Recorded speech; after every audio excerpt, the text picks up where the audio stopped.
Mi sono sentito travolto da un ciclone che non mi sarei mai aspettato, su di me sono state dette le cose più false, più infami, c'è addirittura nell'eccezionale lavoro della Guardia di Finanza una barca che non sapevo di possedere. Così si sfogava Giancarlo Galana ai nostri microfoni dopo circa un mese dallo scoppio dello scandalo Mose. Era il 4 giugno 2014, quella mattina il Veneto e la città di Venezia si svegliarono travolti da un uragano.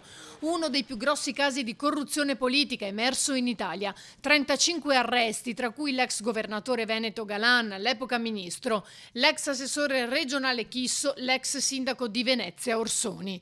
E poi magistrati alle acque, imprenditori, funzionari pubblici e l'ex finanziere spaziante. Sono trascorsi 10 anni e Galan, che nell'ottobre 2014 patteggiò 2 anni e 10 mesi di reclusione con la confisca di 2.600.000 euro, si fa le stesse domande di allora. Perché sono stato l'unico a pagare? Proprio come si chiedeva al tempo. Ci sono 3 che sono malfattori riconosciuti, hanno fatto decine di milioni di fatture false, si sono fatti la casa negli Stati Uniti e in California sulla costa del Pacifico con i soldi del Consorzio Venezia Nuova. Ci sono questi che accusano.